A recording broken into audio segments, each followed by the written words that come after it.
हम पटना में लोक जनशक्ति पार्टी के कार्यालय में हैं। कहाँ तो एक तरफ इस कार्यालय में चुनाव की तैयारियां चल रही थीं, लेकिन अब ये कार्यालय शोक में डूबा हुआ है क्योंकि लोक जनशक्ति पार्टी के संस्थापक, सबके चहेते रामविलास पासवान जी अब इस दुनिया में नहीं हैं और कार्यालय में उनका पार्थिव शरीर शाम के वक्त दिल्ली से लाया जाएगा। उससे पहले उनको आखिरी विदाई देने के लिए यहाँ पर इस तरीके की तैयारियाँ की जा रही हैं। पूरे कार्यालय को फूल से सजाया जा रहा है। आखिरी विदाई देने के लिए अपने संस्थापक को, अपने चहेते नेता को बिहार भर से कार्यकर्ता लोक जनशक्ति पार्टी के अपने दफ्तर पहुंचने शुरू हो गए हैं। शाम के वक्त रामविलास जी का पार्थिव शरीर दिल्ली से रवाना होगा पटना के लिए। पटना के पार्टी कार्यालय में उनका पार्थिव शरीर रखा जाएगा। उसके पहले ये सफ़ेद फूल, ये गेंदे के फूल और इसके ज़रिए श्रद्धांजलि देने की यहाँ पर तैयारी चल रही है। एक बड़ा टेंट लगाया जा रहा है जहाँ पर कि पार्थिव शरीर रामविलास जी का रखा जाएगा और फिर यहीं से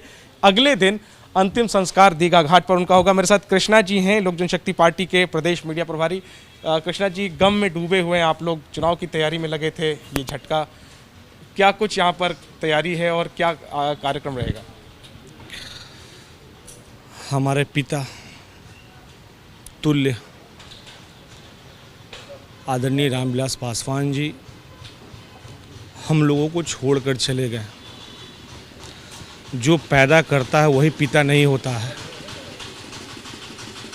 हम पिता, अपने पिता से भी ज़्यादा इनको मानते थे। आखिरी बार इनसे 5 जुलाई 2020 को लगभग 1:30 बजे के आसपास 1.5 मिनट तक उनके जन्मदिन के अवसर पर हमसे बात हुई। हमने सर को बधाई दी। सर ने बोला हमें, कल्लू तुम काम बहुत अच्छा कर रहे हो और अच्छा करो। हमारे पिता राजनीति के राम कहे जाने वाले अब इस दुनिया में नहीं रहे। हम लोगों को छोड़ के चले गए। आज उनका पार्थिव शरीर संध्या 7 बजे के आसपास पटना लोजपा दफ्तर में आएगा। अंतिम विदाई की तैयारी चल रही है। हमें यही लगता है कि अब राजनीति हम कैसे करेंगे आगे। हमने अपने पिता को खो दिया है, पिता को खो दिया है। अंतिम संस्कार किस तरह से होगा, कहाँ पे होगा और श्रद्धांजलि के लिए सब लोग यहीं पर आएंगे, यहीं पर पार्थिव शरीर उनका पूरी रात? इसी कैंपस में श्रद्धांजलि सभा का आयोजन किया गया है और दीघा के जनार्दन घाट पे उनका अंतिम संस्कार किया जाएगा, अंतुष्टि की जाएगी। और लालू जी हैं, साहब को खाना वगैरह, चाय वगैरह जब भी पार्टी दफ्तर में आते थे तो यही लालू जी खाना सर को बनाकर चाय पानी जो भी होता था देते। रामविलास जी के सेवक थे आप, लालू जी? जी, जब भी दिल्ली से बिहार आते थे पार्टी कार्यालय ज़रूर आते थे। खाना पीना सब चीज़ हम ही का जिम्मेवारी रहता था, देखभाल सब चीज़, कुछ भी बनल रहता था तो उनको हाथ में अपने हाथ से दे देते थे, खा लेते थे। चाहे वो दाल चावल का है न, चाहे नमक रोटी का है न, तभी यहाँ से कहीं निकलते थे। क्या कहते थे आपसे कि लालू क्या बनाए खाना? बोलते थे सर ये चीज़ बनाए, तो ठीक है दे दो, हमको भूख लगा हुआ है, समझे ना? तो लगा अच्छा, लगभग नहीं करता था कि मालिक है हम नौकर हैं, कभी नहीं लगता था कि बाप बेटा का रिश्ता है।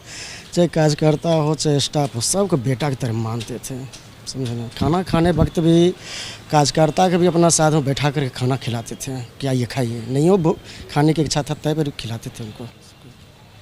तो देखिए कि एक सेवक, स्टाफ, नौकर कह रहा है कि लगता नहीं था कि वो हमारे मालिक हैं, हम उनके नौकर हैं, बेटे जैसे मानते थे। एक युवा कार्यकर्ता हैं, मीडिया प्रभारी हैं पार्टी के, कह रहे हैं कि पिता तुल्य थे, बेटे की तरह मानते थे। कुछ ऐसे थे रामविलास। आज की पीढ़ी, जो नई पीढ़ी है उनके लिए, और जो पुरानी पीढ़ी जो रामविलास पासवान के साथ जिन्होंने राजनीति की, वो सब लोग उनके कायल रहे और उनके कायल हैं। और नम आँखों के साथ बिहार और देश रामविलास पासवान को आखिरी विदाई दे रहा है। वो अब इस दुनिया में नहीं है।